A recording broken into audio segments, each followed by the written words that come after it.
As a YouTube story strategist, Good boy, I'd stay frame focused. this as a revenge-fueled military thriller with a hidden mastermind. Good boy, you ready to Humiliated, beaten, All and right, dismissed let's move as out. weak, Maya Cole Target is exactly locked. what Coordinates everyone on confirmed. base Copy. thinks Awaiting she green is, light. Green light. until her Execute now. silence Roger starts that. exposing a betrayal Go. tied to Take him 19 down. dead soldiers. Moving to cover. Go. What looked like bullying becomes the spark for a deadly counterstrike. Target And the woman confirmed. bleeding in the gravel Move out. may be the most dangerous Good boy. person Track on the that scent. base. A boot slammed into her ribs before she even heard a footstep. Maya Cole crashed into the dirt, her palms scraping raw on the gravel as the impact drove the... Above her, 4 soldiers were laughing like they had just scored a victory. "Get up, weakling." Master Sergeant Victor Harmon's voice was full of scorn. Oh, that is right. Analysts do not get up. They just write their little reports. What they did not know was that the woman on the ground had already decided how this was all going to finish. If your heart is already racing from this story, then you are in the perfect place.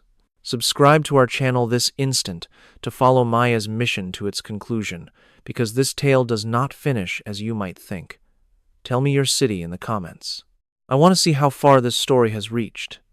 The base at Fort Cambria was 40 miles from any civilian town, and usually smelled of diesel, gun oil, and stale coffee. It was a place where men judged each other by speed, strength, and combat experience, where your rank was critical and your gender mattered far too much. Maya Cole had been stationed there for 11 days. She had not spoken to anyone more than her orders demanded. She had no medals, showed no attitude, and spoke only when she was addressed, keeping her answers brief. Her official papers identified her as an intelligence analyst on loan from a special task force, which was all anyone needed to know. Remy never left her side. He was always there.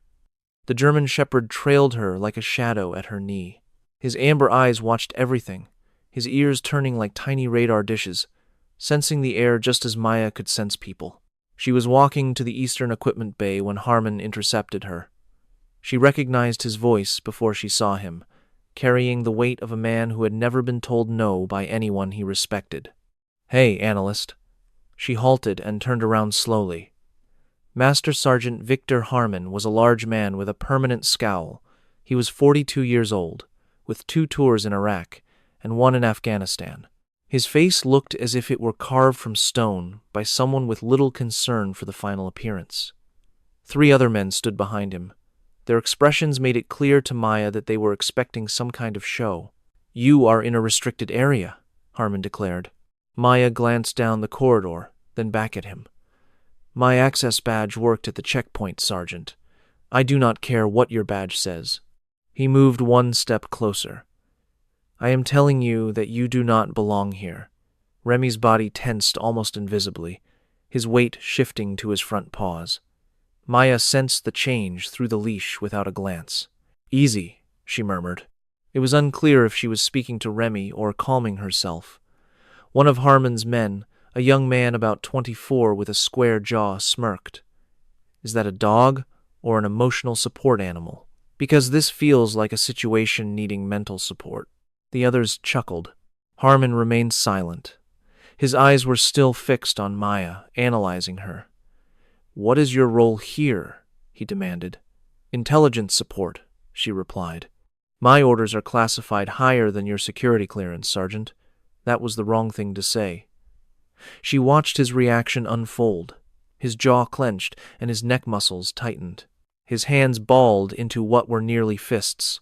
"Higher than my security clearance," Harmon echoed, as if the words tasted foul. "You have been on this base for 11 days. You have barely spoken to anyone. You stroll around this place with your little dog as if you own it."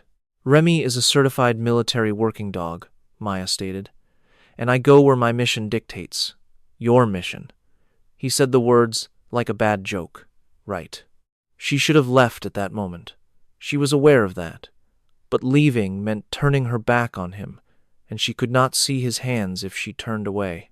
At that moment, what Harmon's hands were doing was important to see. The kick came from the side, but not from Harmon. It was the young one with the square jaw. He did not go for her legs, the typical target. He went for her ribs, which told Maya he was experienced at this, that he knew the precise way to inflict pain while making it seem like a simple accident or a misstep. The blow was powerful. Maya fell to the gravel and did not move. Remy went into action. The sound that erupted from the dog was not a warning. It was the sound of a choice being made with about 40 pounds of pressure per square inch in his jaw. Remy lunged, the leash pulled tight, and Maya, flat on the ground with bleeding hands and aching ribs, held on. Remy, Platz, the German command for down. Remy dropped instantly, but his gaze remained locked on the young soldier with an intensity that forced the man 3 steps back before he even knew he was moving. The laughing was over. Harmon glanced at Maya on the ground. Then he looked at Remy. Then he did something that revealed more about his character than anything before. He squatted down to her level and gave a slight smile. "Get up, weakling," he said softly. "Oh, that is right. Analysts do not get up. They just lie there and write their little reports." He rose and walked away. His men trailed behind him, one of them still snickering. That was the final sound Maya heard before the corridor fell silent. She did not rise immediately. She lay on the gravel, breathing deeply in through her nose and out through her mouth. She mentally checked her ribs and guessed 2 were bruised but not fractured. She recalled the boots she saw. The young soldier with the square jaw wore size 12 with a worn heel. Harmon wore 11.5, military issue, freshly polished. Another man dragged his left foot slightly, suggesting a past injury, perhaps from combat. She mentally recorded it all. Then she stood, dusted the stones from her hands, stroked Remy's back once, and continued toward the equipment bay. The person she was truly there to see was already inside. His name was Lieutenant Frank Dever. He was at a workbench, his back to the door, busy with his phone. He stopped the moment he heard her approach. The sudden stillness in his posture told Maya everything she needed to know in an instant. "Lieutenant," she said. He spun around. He was in his mid-40s and had a slender build, with eyes that darted around without focusing. "Can I assist you?" "I am conducting an equipment audit," Maya explained. She showed him a tablet that she was not using for any audit, just routine. "It will not be long. I was not notified about an audit," Dever stated. "It is routine," she repeated with a warm, simple smile. "I need to verify the satellite relay units located in this bay. Command is conducting a full inventory for the budget. You understand how it is." Dever eyed the tablet, then her, then Remy. "Whose dog is that?" "He is mine," Maya said. "He has clearance." A look crossed Dever's face, a mix of suspicion and nervousness. He took a small step back from the workbench, just a subtle shift. "Go on, then." Maya walked toward the relay units on the east wall. But she was not inspecting the units. She was studying the workbench. She saw the faint smudge on the metal where a device was recently placed. She noticed the secondary charging port showed recent scuff marks on its casing. She was observing a man who was in this room for 6 minutes before she entered, doing something on a phone that was now gone. "These all check out," she said cheerfully. She tapped a few notes onto the tablet. "Thank you for your time, Lieutenant." She headed for the exit. Remy walked beside her, calm and professional. She was 40 feet away down the hall when she heard Dever on a call. She kept walking. She did not turn around, but she caught his words. 5 words, spoken low and urgent. She was just here. Maya rounded a corner. She rested against the wall. She touched her fingertips to her bruised side, feeling the sharp sting of pain and using it, as she always did, as a tool, a reminder of the reality of her situation. 19 American soldiers were dead. That was the count. 19 men and women on 3 separate missions over 8 months. Every one of them was exposed before they could complete their objective. 19 people who followed every rule still did not return home because an insider had been feeding information to the enemy. Maya was here to find that person. She had been on the base for 11 days. She had been kicked to the ground in front of a group. She had been insulted by a man who would forget her name in 6 months. and she had just confirmed, with a certainty she would stake her life on, that the man responsible for 19 deaths had just made a panicked phone call. She pulled a small, folded paper from her vest. 3 names were written on it in her own hand. She looked at the second name on her list. She drew a line through it. She wrote Dever's name right above it. Then she folded the paper, put it away, looked at Remy, and said quietly, "Okay, boy, now we have him." Remy gazed up, his tail giving a single slow wave that showed he understood. Further down the hall, where Harmon had disappeared, men were still chuckling about the woman they had pushed onto the gravel path. The incident was already becoming a story. With every telling, it grew more amusing as they added new details. It was becoming a little anecdote to liven up a dull Tuesday morning. They had no idea the most lethal person on the entire base stood 40 feet from them, her hands bleeding, a German shepherd beside her, and 19 names seared into her soul. They were oblivious that the insult they just gave her was the greatest gift they could have offered her mission. Not one of them had a clue who Maya Cole truly was, and that was precisely how she intended to keep it. She had seen the name Ray Solis in her paperwork long before meeting him.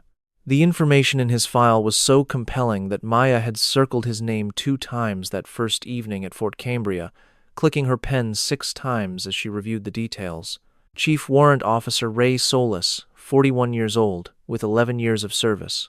He had 2 silver stars, 1 Purple Heart, and a formal reprimand from 8 months prior that was hushed up 3 ranks above Harmon. In the cautious phrasing of military documents, the reprimand stated, Solis had voiced concerns about the mission's soundness during Operation Coldwater. Operation Coldwater was the 3rd consecutive mission to fail catastrophically. 6 American soldiers did not return from it. Solis was deliberately excluded from the mission review. Maya located him by himself in the vehicle maintenance bay, repairing an engine with the intense calm of a man who needed to keep his hands busy. She addressed him, Chief Warrant Officer Solis. He glanced up. His face was broad and weathered, and his dark eyes sized her up in about 2 seconds before shifting to Remy. Maya saw an instant, authentic respect in his gaze. It was not the fake admiration people show around service dogs to look good. It was real, shown by his slightly relaxed posture, softer eyes, and a slower exhale. "That is a nice shepherd," he remarked. "His name is Remy. What happened to your hands?" She glanced down at her palms, which were scraped raw by the gravel. "I fell." Solis studied her for a long second. Harmon's hallway or the East Bay? His question took her by surprise. Maya's face remained impassive, but her opinion of him began to change. "You know about that." "I know Harmon treats that hallway like his private kingdom, and I know you went through there this morning," Solis stated. He placed the wrench he was holding on the bench. "News gets around quickly on a small base, particularly tales that people find amusing." "Do you find it amusing?" "I find it idiotic," he said without emotion. "And I believe, whoever you really are, that you are not here to inspect equipment." The tension between them shifted. Maya observed his hands, his shoulders, and how he balanced his weight on his feet. His entire demeanor was open and honest. It was not a practiced openness, which is a signal in itself, but a genuine posture from a man who had long given up on pretense and preferred to speak directly. "What leads you to that conclusion?" she asked. "Because analysts do not have your kind of bearing," Solis answered. "And that is not a therapy animal. He is a working dog with field experience. I can see it in his movements." He retrieved the wrench, rotating it slowly in his grip. "So, you can either tell me your real purpose here, or we can both act like this was a pleasant chat and be on our way." Maya evaluated him for a full 3 seconds, which was more time than she normally required. "Coldwater," she stated.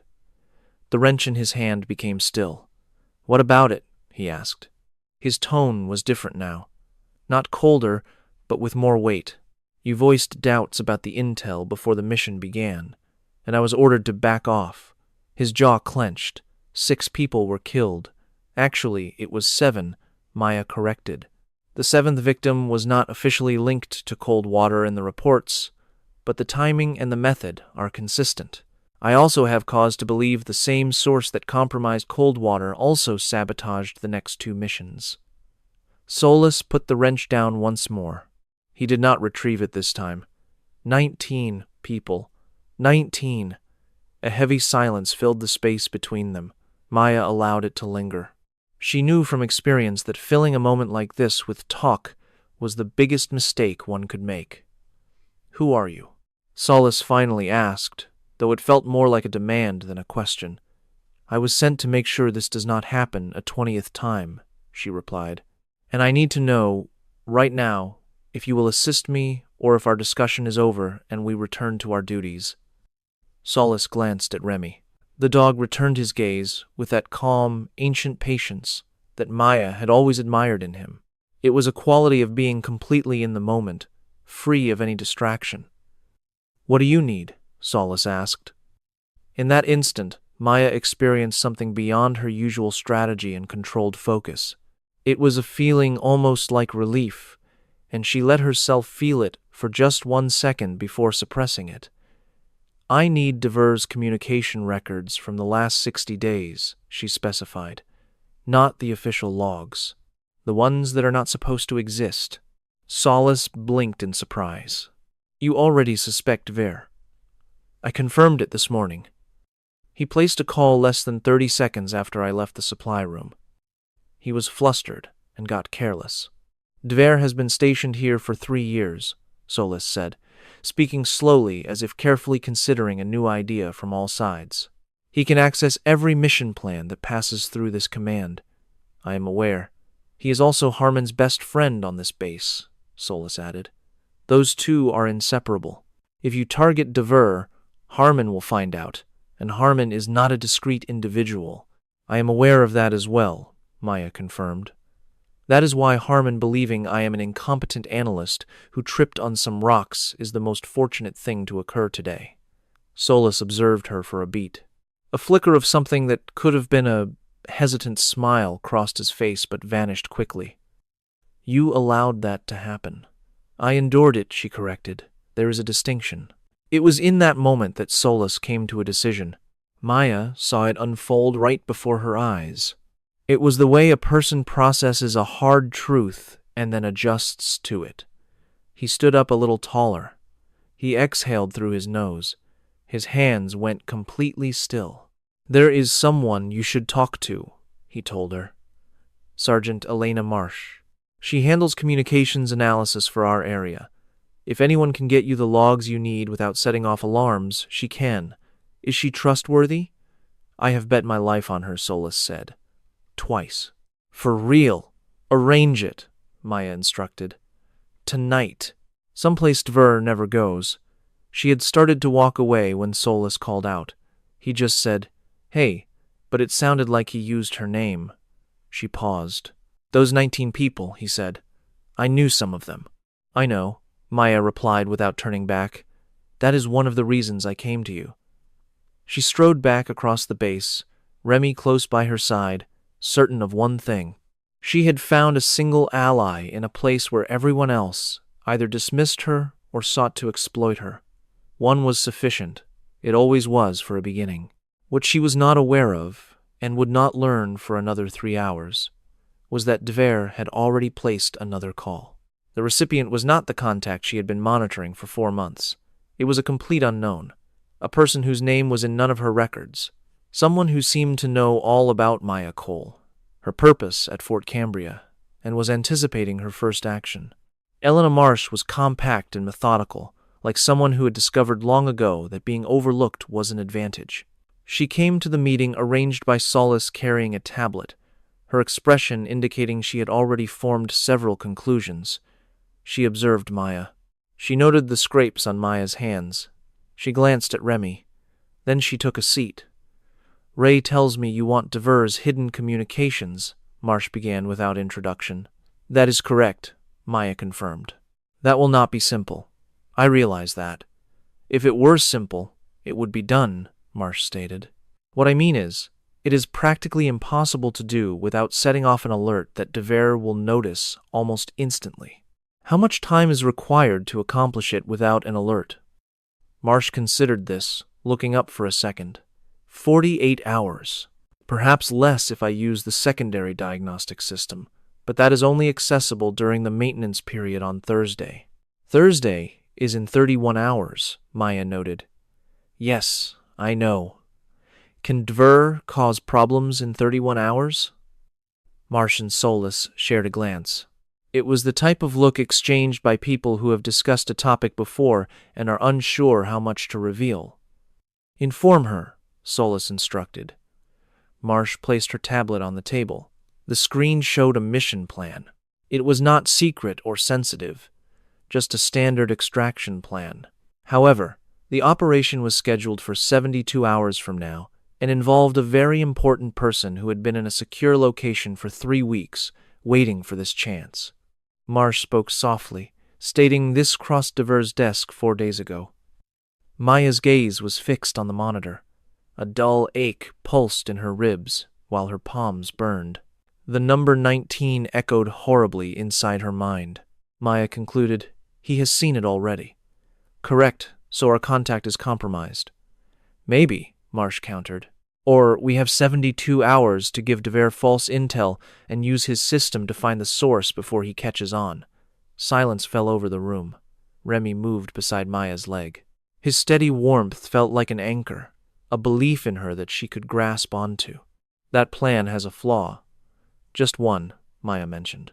For Devere to pass the bad information, he must believe it is true. Maya explained. And for him to believe it, a trusted person has to give it to him. She paused. Like Harmon. The following silence felt different, sharp, and dangerous. Solus spoke carefully.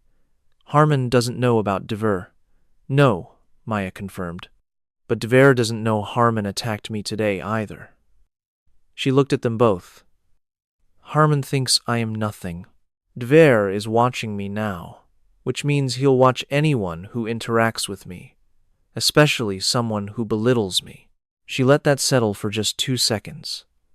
I need Harmon to continue exactly as he is, loud, scornful, and absolutely sure that I am no threat on this base. Marsh tilted her head. You plan on using him? Harmon has already volunteered, Maya said. Solus made a sound that might have been laughter another time. He won't like finding out. He isn't going to find out, Maya replied. Not until it is done. She spoke calmly, without any anger. Yet something lay beneath her words that they both heard. It was not strategy. It was the icy patience of someone who has stared up from the gravel, counted the boots, and filed it all away for later. The meeting concluded 12 minutes after starting. Maya returned to her room down a hallway that smelled of diesel, coffee, and the unique loneliness of a military base after dark. With Remy at her side, her mind fixed on the unidentified name. It was the second number from Devere's call history, someone who knew of her arrival. An unforeseen issue existed somewhere on this base, or nearby. From Maya Cole's experience, unforeseen issues were the kind that got you killed. She had to identify that person by Thursday. She got the name at 2:47 in the morning. It was not in Devere's files, which were still locked. It was not in personnel files either, which she had checked twice to find nothing. She discovered it somewhere entirely outside of official files, within a pattern of missing data, the distinct void a person creates when they are skilled at remaining invisible. The name was Colonel Warren Phelps. Maya contemplated that name for a good while. Remy slept at her feet, his breathing calm and steady. The room's silence enveloped her as she reviewed all her knowledge of Warren Phelps, attempting to connect it with her findings. Phelps was not assigned to Fort Cambria. He had no formal ties to the base, no recorded visits, and no messages in any accessible system. His record was spotless, the kind of spotless that only comes from intense effort. He was 56 years old, with 31 years of service, and currently worked in logistics at the Pentagon. The job description was incredibly dull, which meant it was likely a cover. She also found a travel log, nearly overlooked as it was buried in another department's budget, showing he was within 40 miles of Fort Cambria twice in the last 8 months. Each visit happened within 72 hours of a failed mission. Maya added his name under Dver's on a piece of paper. She looked at the two names and realized something with the kind of sharp insight that only arrives near 3 in the morning, fueled by 4 hours of sleep and aching ribs. This was not a single leak. She was facing a full-blown operation. Dver was not some lone wolf selling secrets for cash, beliefs, or a grudge. He was a component. He was a single part of a system, built intentionally and meticulously over years by a person with the authority, patience, and power to create it and hide it. Someone just like a colonel, with a dull title and an immaculate record. She remembered the 19 people. She remembered the heaviness in Solis's voice. He had said some were his friends. Her thoughts turned to the asset in a safe house, with only 69 hours until a pickup that was probably already compromised. And then her thoughts returned to Harmon. She could use Harmon, but the method was still incomplete. She needed to convince him of a lie without revealing any truths, by exploiting his current beliefs, his connections, and his specific type of pride. Harmon's value came from his loud absolute certainty in his own importance. It was simple to guide men like that, as they never suspected they were being guided. She shut the file. She rested her hand on Remy, feeling his steady breathing. "All right," she whispered to the empty room. "All right." The next morning, Harmon approached her again. She was in the dining hall, forcing down food she couldn't taste, when he and 2 of his men stopped by her table. He had the easy confidence of a man who enjoyed this routine. "How are the hands?" he asked, a smirk on his face. It was the kind of smile that did not want a real response.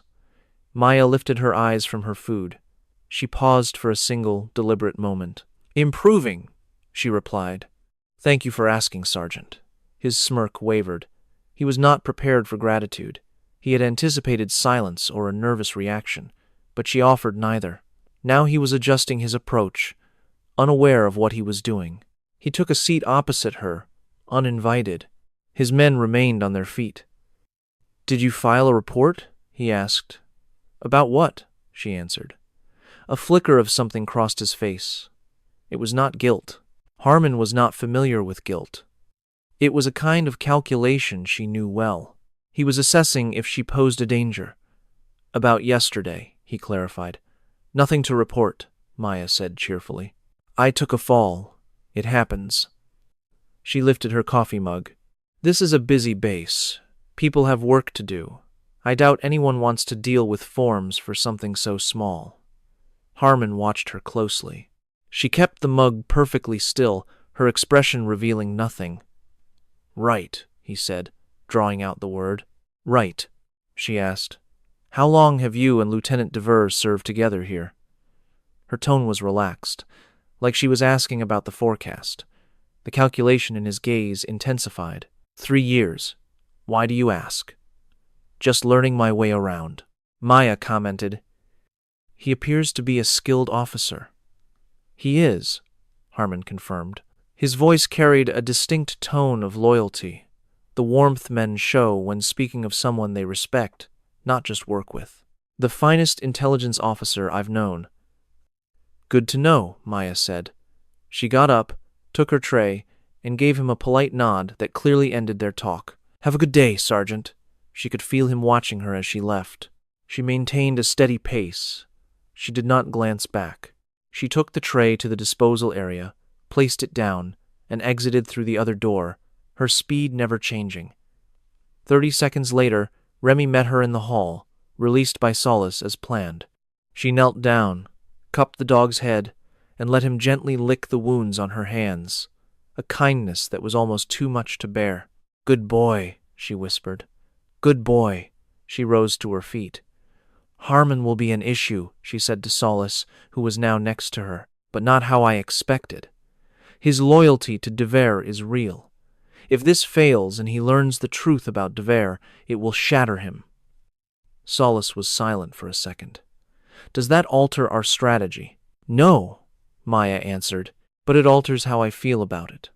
It was a rare moment of honesty from her. Solace appeared to grasp this, not pressing her further. He simply walked with her in silence. That night, at 11:17, the system maintenance period began, and Elena Marsh was prepared. Maya observed from behind as Marsh moved through the diagnostic system. She worked with the silent skill of a person who knew how to navigate digital spaces without a trace.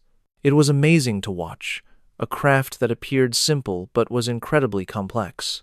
"I am in the secondary log," Marsh whispered. "I need 10 minutes." Maya allowed her 9. "Got it," Marsh announced. Displayed on the monitor were 62 days of Dever's hidden messages.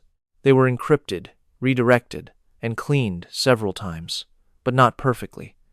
The truth about carefully built systems is that they are designed to be unseen only by those who are not actively searching. But overconfidence often overlooks the careful ones.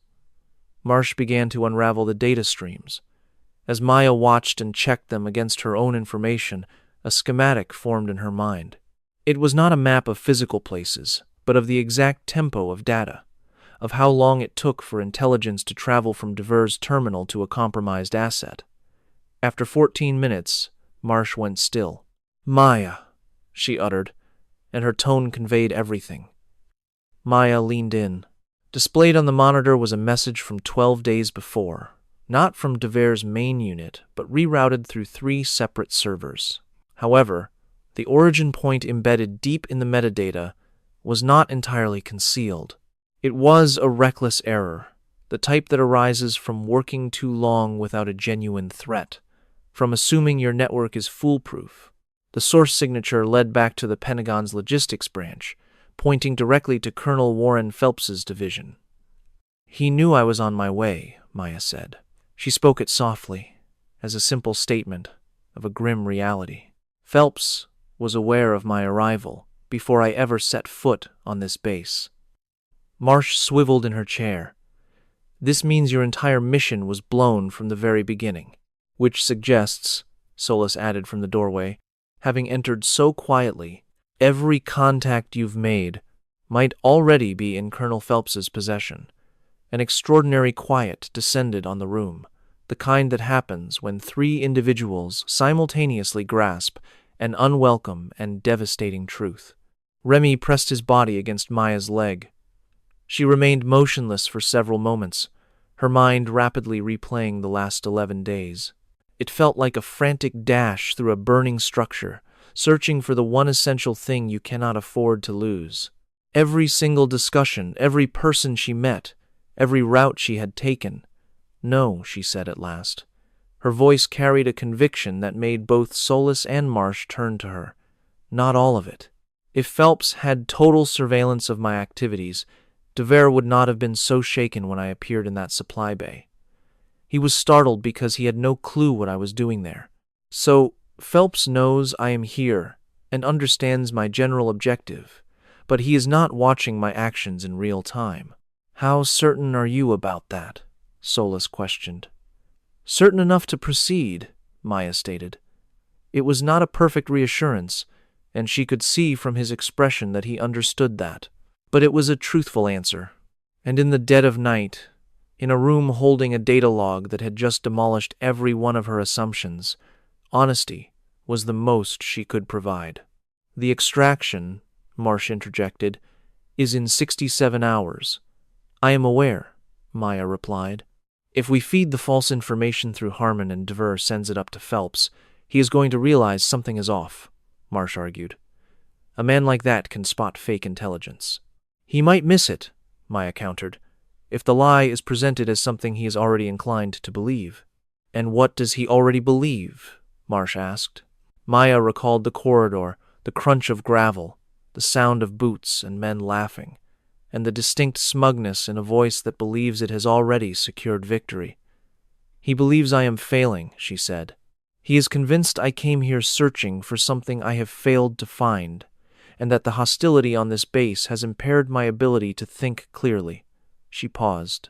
"He believes this because it is the exact narrative that has been unfolding here for 11 days, and some form of that story has been relayed to him through Dever's updates."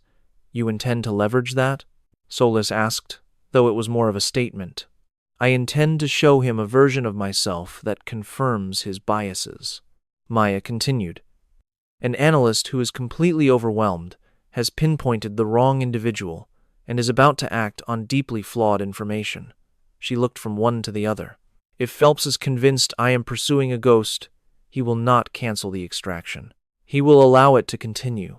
He will assume his own operation is safe. And the genuine extraction proceeds on a new schedule, Marsh concluded, understanding her logic.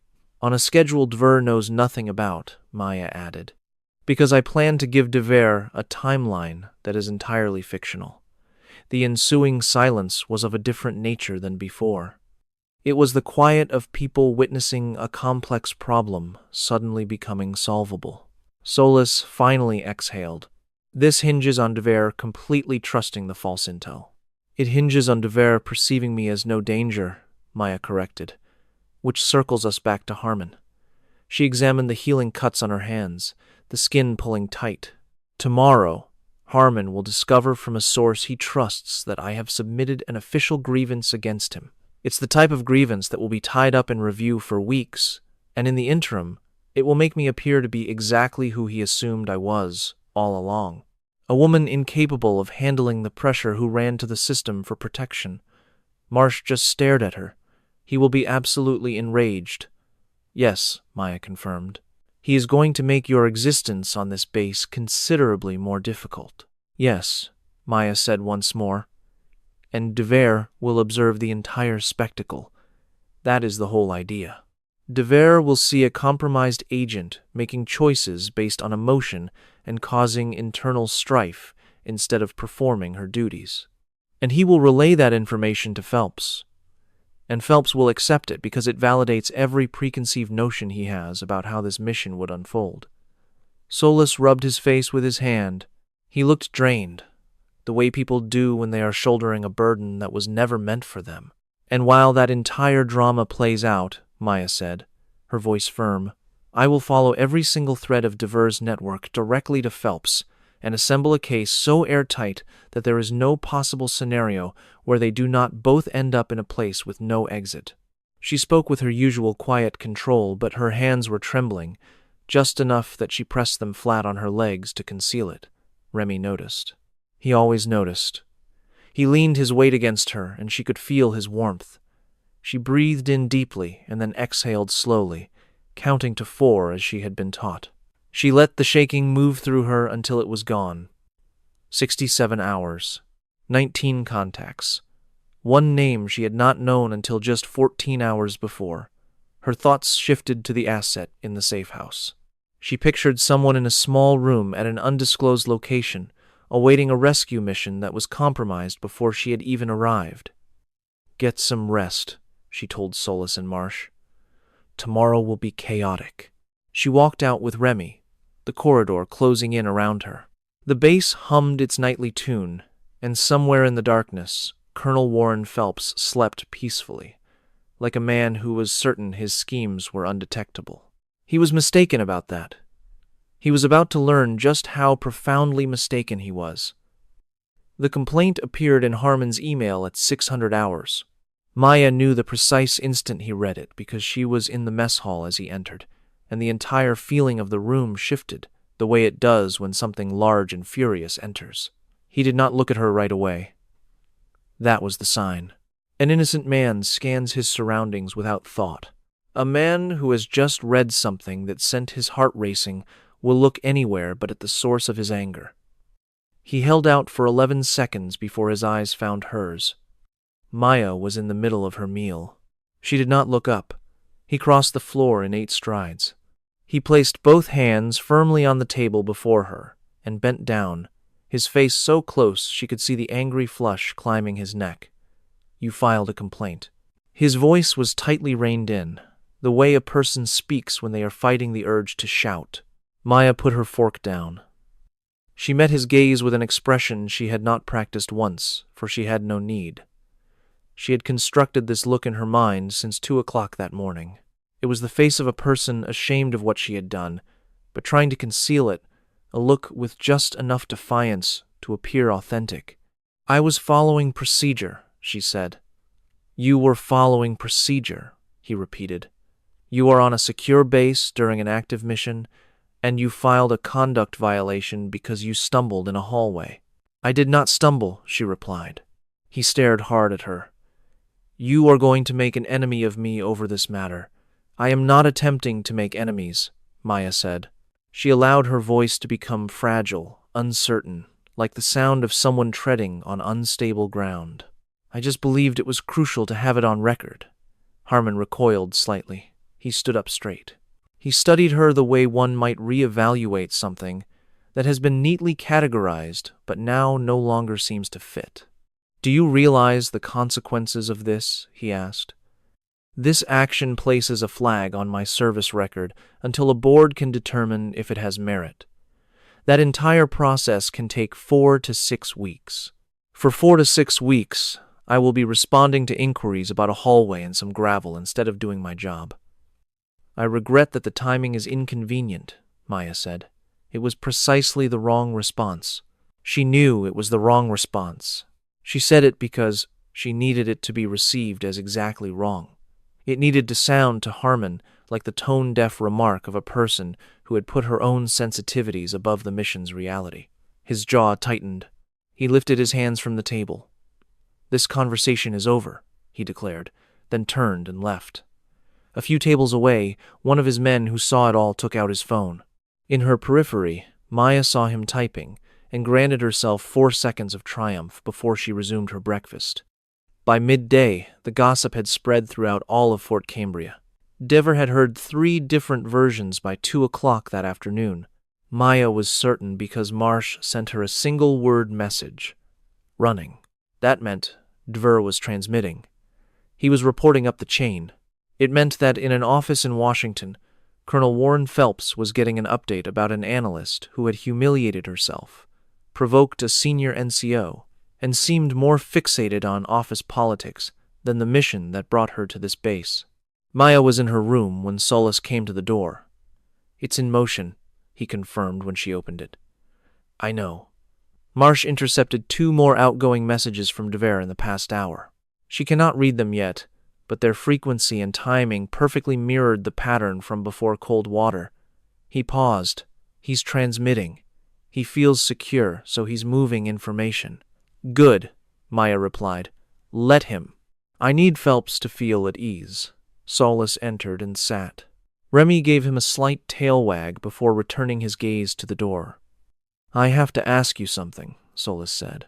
Ask. It's about the false extraction schedule you gave Dever. If Phelps moves on it before we have enough to bring him down, the asset is still trapped in that safe house. I am aware. 61 hours, Solis said.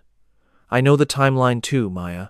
He leaned in, his hands on his knees, his gaze direct with the plain honesty of a man who had decided long ago he was too old for anything else. If this fails, that asset will not make it home. Do you understand? The case we are building must be complete before that time runs out. It will be, she promised. How certain are you? She studied him for a moment, the lines etched on his face, the gray at his temples. She knew of the Purple Heart he kept in a drawer, not on his uniform, because he was not a man who needed validation. She thought of the 6 friends he had lost during cold water. Certain enough, she answered. The same response I gave you before. He breathed out slowly. That answer becomes a little more concerning each time you say it. That is because you are paying attention, she said, which is why you have my trust. His expression shifted into something that was not quite softness, but a close relative. He gave a single nod and rose to his feet. Marsh requires 2 more hours to finish the thread mapping, he said. After that, the full pipeline will be visible. Give her 90 minutes, Maya instructed, and advise her not to use the auxiliary channel twice in one maintenance window. If Phelps has anyone looking for system anomalies, 2 uses in a single night forms a pattern. Solis paused at the door. She has already considered that. I know, Maya said. I just needed to say it out loud. After he departed, Maya sat with Remy. She did not work, she did not sleep, and she did not plan. She was just still. That was also part of the job. The quiet space between events, where you hold all the pieces and wait for them to settle. Her mind drifted to the asset. There was no name, as assets at this stage rarely had them. They were codes, risk analyses, and long-distance photographs with indistinct faces. But a person was in a safe house somewhere, waiting for 3 weeks, trusting a system to come and get them. And that system had been compromised long before Maya even showed up. And the person in that safe house was completely unaware. She pressed her hands against her thighs, the healing cuts pulling tight. It was pain with a purpose. She had always respected that about physical pain. It was always honest about its source. At 4:17 in the afternoon, the world tilted. Marsh sent a 2-word message. Come now. Maya reached the communications room in 4 minutes. Solace was already present. Marsh was sitting with the frozen posture of someone who has discovered something entirely unexpected and is trying to calculate what it means. Report, Maya said. The thread mapping is complete. Marsh said, I have the entire pipeline, from Dever through 3 relay points, directly to Phelps. The evidence is clean. We have timestamps, communication signatures, and content fragments that are absolutely incriminating. She paused. That is the good news. What is the bad news? Maya asked. Marsh rotated the tablet. On its screen was a message that was not in Dever's outgoing file. It had arrived 3 hours ago. It was from a number traced through 2 layers of protection to a cell tower 42 miles from Fort Cambria. Phelps was not in Washington. Phelps was 42 miles away. A specific quiet fell on the room again. It was a feeling Maya was getting to know well, the unique geometry of 3 people having the same awful realization at once. He is here, Solace said. He was already close by, Maya replied, her voice unwavering as a cold feeling spread through her chest. He was here before Dever's report this morning, before the confrontation, before any of this. She stared at the message. He didn't come because of what we did today. He was already on the move. Why? Marsh asked. Maya took exactly 4 seconds to process it. Because he suspected my actions did not match Dever's reports. Dever told him I was incompetent, but on some level, Phelps did not fully buy it. He came to evaluate the threat himself. He is watching you personally, Solace stated. He is watching all of us, Maya corrected. She thought of Solace at her door the night before. She wondered if someone else had been observing. She replayed every path she had taken, every door she had opened, every conversation that took place near a window. How much does he know? Marsh asked. Not enough, or we would already have a much bigger problem, Maya replied, but far too much for the plan to continue as I designed it. She stepped away from the tablet. She stood with her back to them for a moment, thinking. The fake extraction plan had already been set in motion. Dever had sent it up the chain. Phelps had received it, but Phelps was 42 miles away because something was troubling him. This meant he was not fully confident in the story Dever was selling. It meant Maya had an opportunity, a small one, a window of opportunity precisely as wide as Phelps's indecision. The extraction is moving up, she said.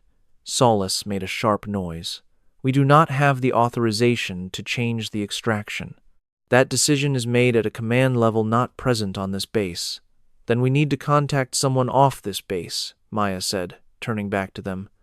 I need a secure communication line, not from the base network, and not anything connected to a system Dever has touched in the last 3 years. That is a very short list, Marsh said. How short? Marsh paused to think. My private satellite phone. I registered it to a civilian account 3 years ago for this exact type of scenario. It has never once been connected to any base network. Maya stared at her. You planned for this? I planned for something, Marsh said softly. After Cold Water, I lost faith in the official systems, so I made a backup. She hesitated. I never believed I would actually have to use it. You have to use it now, Maya said. The phone call Maya made on Marsh's phone lasted 8 minutes and 22 seconds. She spoke to one person, and one person only. Someone whose name would never be uttered in this room or any other on this installation. This person listened to her entire report without interruption, asked 3 questions when she was done, and then said with the simple authority of someone who could make things happen fast, "Give me 2 hours." 2 hours. There were 58 hours left on the official extraction clock. Maya handed the phone back to Marsh. She looked at Solus. The fake timeline remains active. Phelps has to believe the extraction he knows about is still on schedule. Whatever brought him here, he cannot see any sign that we know he is nearby. How do we accomplish that? Solus asked. If he's physically this close to the base, he has surveillance. A man like Phelps does not drive 40 miles without setting up an observation post. No, Maya agreed. He does not. She considered the base layout, the access roads, and who on this base might be passing along routine information to an outsider without realizing what they were doing. Contractors, delivery drivers, the dozen or so civilian support staff who entered and left the base perimeter every day with far less screening than military personnel. We make today appear completely normal, Maya said. Harmon will remain angry with me. That is his current state, so it needs no effort. Dever will continue his transmissions because he believes he is winning, and I will remain visible as the most useless analyst in Fort Cambria's history. Solus almost cracked a smile. How do you plan to handle that part? Maya considered her options. My mission tonight is to visit the dining hall for dinner. I will sit by myself. I must appear to be on the losing side of this game. This is the entire plan, Marsh confirmed. Maya knew the core weakness in any surveillance is the desire to find what you expect to see. Phelps was convinced I was broken. Every picture of me looking alone and defeated would only strengthen his belief. He would not investigate deeper if his assumptions were validated. So she went to dinner. She took a table for one. Harmon entered with his crew, and one of them said something she could plainly hear, but she kept her gaze fixed on her plate. Her shoulders held just enough tension to be noticeable. Remy rested under the table, his head on her boot. Her thoughts were on the asset in the secure location. She considered what 2 hours really meant, and the challenge of arranging an extraction without alerting the spies watching over it. She pictured Warren Phelps, 42 miles away, wherever he had set up his post, reviewing files on a failing analyst and trying to determine if the act was genuine. Please fall for it, she pleaded silently. Just believe it. At 1943, another text arrived from Marsh. It was just 3 words. The authorization is approved. Maya checked the text beneath the table, tilting the phone away from view. She pressed her thumb to the glass and let out a long, quiet breath. The actual extraction was on a schedule Dver knew nothing about and Phelps had no access to. A new team, a new path, and a new time frame. It was completely clean and secure. The asset would be safe long before Phelps could analyze the fake intelligence he was being fed. That was the primary objective. But that objective was only one part of Maya's purpose here. The second part was Phelps himself, his entire network, all the proof, the very machine that had taken 19 lives and would take more if it were simply allowed to fade away now that it was compromised. She possessed the evidence from the pipeline. She had Dever's messages. She had time records, signatures, and pieces of data that would be solid in a military court. The one thing she lacked was a method for drawing Phelps in from 42 miles out without setting off the emergency plans a man like him certainly had in place. She slipped the phone into her vest pocket. She lifted her fork. She took another bite of a meal she could not even taste. Remy nudged his head more firmly against her foot, and she drew on his unique, grounding warmth, a steady and absolute loyalty she had grown to depend on far more than she ever planned to need anything. She had 37 hours to figure out the Warren Phelps dilemma. She had already mapped out her strategy. She planned to leverage the single individual at this base whose animosity toward her made him useful. The one man whose allegiance to Dever was passionate, sincere, and utterly oblivious to Dever's true nature. She was going to give Victor Harmon the truth. Well, not the complete story. Not right away. Just what he needed to know. She located Harmon at 2100 in the vehicle bay, a place his team would not be. She had picked the spot with care, not for its privacy, which was a bonus, but because it was the same walkway where this whole ordeal began, where she had fallen on the dirt, clung to a leash, heard their mocking, and stored it all away. She needed him to be in that very location when she told him. She hoped the setting itself would contribute to the effect. He glanced up as she entered. His face instantly hardened into the cold, detached aggression that had become his standard reaction to her presence. "I have no words for you," he stated. "That works," Maya replied. "I did not come here to talk. I came to provide you with intelligence, and then you can choose your next move. I have no interest in your intelligence. Frank DeVere has been leaking mission details to a foreign power for a minimum of 8 months, Maya stated. He is the direct cause of death for 19 American military personnel over 3 separate missions.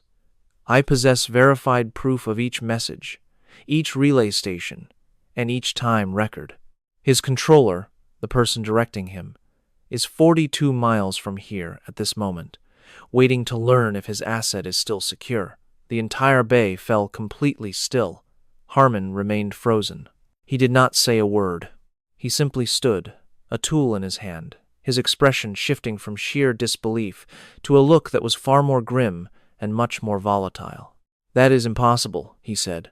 His voice was utterly different. The anger had vanished. In its place was something cold and brittle. It was the sound of a man feeling the ground beneath him crumble. "I realize you wish it were impossible," Maya said. "I also realize you are intelligent enough to see the gap between what you wish for and what is real." "Frank DeVere is my friend," Harmon declared. The words sounded hollow, like all words do when they are forced to carry too much meaning. "I know," Maya answered, and she said it with sincerity, not as a tactic, but as a simple recognition of the immense burden she was placing on him. "I know that he is." Harmon placed the wrench on the table. He did it slowly, with great care, like someone who had to occupy his hands with something that was not violent. "Let me see it," he commanded. So she showed him. She had brought no printouts, nothing that could be physically seized from her. She gave him Marsh's secure tablet and stood next to him as he scrolled through the files. She observed his face and considered the price a person pays when their foundation of trust is shattered right before their eyes. He read for 6 minutes, in total silence. By the 4-minute mark, his breathing pattern had shifted. By the 5-minute mark, his free hand, the one not on the tablet, had clenched into a tight fist. At 6 minutes, he returned the tablet. "Danny," he said. Maya had anticipated that name. She knew it would come up. She had known it from the instant she had read the name in the documents 3 days earlier. The captive mentioned in the mission brief that DeVere had reviewed 4 days prior to her arrival. "Your brother has been held at a secure location for 3 weeks, she explained. The planned rescue was compromised from the very start. DeVere reviewed the operational details. Harmon made a noise she would never be able to describe to anyone, nor would she ever forget it. It was not a word. It was the sound a human makes when 2 contradictory facts are both true at once, and the brain has not yet reconciled the paradox. "Is Danny still alive?" he asked. "Yes," Maya confirmed. "And his rescue was rescheduled 6 hours ago onto a new, secure timeline that DeVere has never accessed. Your brother is returning home, but I must have Warren Phelps before he realizes what has happened and vanishes back into the bureaucracy that protects him." Harmon stared at her, truly seeing her, perhaps for the very first time since she set foot on this base. She felt him looking at her, not as the analyst, not as the woman he had pushed to the ground, not as the official complainer, not as the butt of countless jokes. He observed her in the way you see something after the narrative you have created for it has been stripped away, and you are viewing its true form for the first time. "What is it you need me to do?" he asked. "DeVere trusts you without question," Maya said. "I need you to inform him that you investigated me, that you discovered something in my past indicating I am not what I seem, and that you believe command must be alerted before I cause more harm." Harmon's jaw tightened. You're asking me to expose you to him? I am asking you to give him a pretext to contact Phelps, Maya corrected. A pretext that convinces Phelps that the matter has been settled in his own favor. A man like Phelps gets reckless when he believes he has won. He will leave his secure position to personally oversee the final act. And when he makes his move, Harmon said with dawning understanding, you will be there. When he makes his move, Maya clarified, we will all be there. The stillness that followed was unlike any of the periods of quiet that had come before it in this saga. It was the silence of someone transitioning from one reality to another. It was heavy. It was costly. And it was genuine in a way no amount of planning could ever fake. If you are mistaken about any part of this, Harmon said softly. I am not mistaken, Maya replied. He held her gaze for another long second. Then he retrieved the wrench. He rotated it once in his palm. He placed it back down. Tell me precisely what I need to say to him. DeVere took Harmon's bait at 22:30 and placed his call to Phelps at 22:41. Marsh monitored the communications log as it happened. Maya stood in the hallway near DeVere's room, with Remy sitting perfectly still at her left knee, listening to the quiet that signified activity in the digital shadows. At 22:49, Marsh texted a single word, moving. Phelps was on his way. The signal from the phone tower began to shift, slowly at first. Then it moved with the steady pace of an individual who thought he was managing a successful operation. 42 miles became 38. 38 became 29. The target was approaching the base, not with urgency or in a retreat, but with the calculated assurance of a person arriving to direct a finale he was certain he had already orchestrated. Maya had just 19 minutes. Solace, she whispered into her comms. Ready. Came his reply from the eastern fence line. Marsh, are you recording everything live? Marsh answered. Authentication codes are active. Every word he speaks near the relay is being documented. Harmon. A brief silence. Then, ready. His tone was level and restrained, carrying the distinct burden of a man performing a duty that was costing him more than he would ever admit. At 23:12, Phelps's car glided through the base's civilian checkpoint. His credentials passed without a single problem, just as you would expect. A man with his kind of network never neglects his own entry points. Harmon was waiting for him in the main reception hall. Maya heard everything through a hidden microphone. She heard Harmon greet him. Then came Phelps's voice, full of the casual power that could bend a room to his will. Give me the rundown, Phelps commanded. The analyst is a problem, Harmon replied. His tone was firm, which surprised Maya a little. She has gone rogue ever since she got here, Harmon explained. I suspect her initial intelligence report was fake. Who planted it? Phelps asked. That is where I need your help, sir, Harmon said. You see the whole picture. I am in the dark, and there it was, the bait. It was the perfect trap, and Phelps, overconfident and at ease, stepped right into it. The larger mission is secure, Phelps assured him. Cole is no danger. For 11 days, she's been chasing ghosts, and her timing for the extraction is off by 18 hours. The opportunity will be gone long before her intel is ever used. He spoke with the complete confidence of someone confiding in a trusted friend. His words were so clear, so specific, and filled with so much operational detail. They were a confession. It was information he should not possess, information that could only come from one source. That was the signal. Maya was on her feet. She entered the hallway, with Remy at her side and Solace just behind. She was followed by 3 extra team members, approved the night before. They had been on base for 6 hours in plain clothes, completely unseen because no one knew to look. Phelps spun around. His face was calm, sharp, and used to being in charge. But when his eyes met Maya's, something shifted. It was not fear, it was understanding. He did not know her, but he recognized the situation the way people were positioned. The angles, it screamed that his game was up. Colonel Warren Phelps, Maya stated. Her voice was steady. just as it had been all week.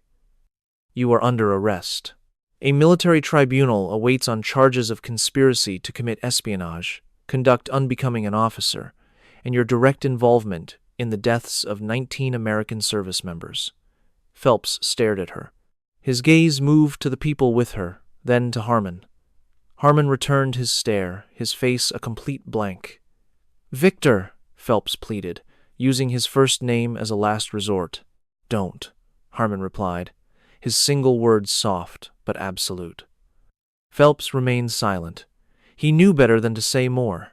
He just stood there as they took his credentials and cuffed his hands. The hidden recorder captured every sound as his expression went blank, the face of a man who watched his 30-year empire collapse in a hallway at 2300 on a Tuesday. DeVere was arrested in his room 4 minutes later. Maya listened from the hall as Remy nudged his head into her palm. She held him tightly, the fresh cuts on her hands stinging a sharp, real pain that was all hers. Solace came to her side. For a long moment, neither spoke, sharing the silence that follows a finished mission. Danny Harmon's flight arrives in 41 hours. Maya finally broke the quiet. Solace let out a slow breath. "Does Harmon know?" "He will in about 3 minutes," Maya replied, "as soon as I tell him." She went to find Harmon in the reception area. He was leaning against a wall, arms crossed, his face a mask of conflicting emotions. As she rounded the corner, he saw her. He had the stunned look of a person just given news too big to comprehend. "DeVere?" he asked. "In custody," Maya confirmed. "It is finished." He gave a single, tight nod that seemed to take great effort. "We were friends for 11 years, Harmon said, his voice heavy. "I know," Maya responded softly. "I do not know how to handle that." "You do not have to figure it out tonight," she told him. He studied her, and his expression softened. It was not quite an apology, but it was close, and for Maya, that was enough. "Your hands," he noted. "They are getting better," she said. Then she told him about Danny. She saw the news hit him, saw it rearrange his entire world in an instant.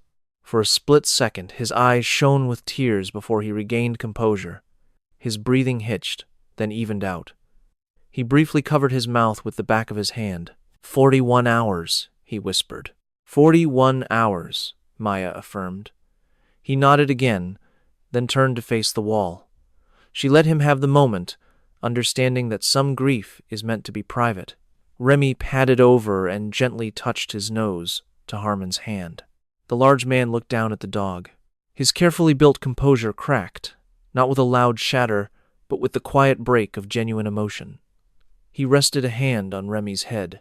Remy held his position, offering silent support. By 0400, the complete evidence file was at the tribunal.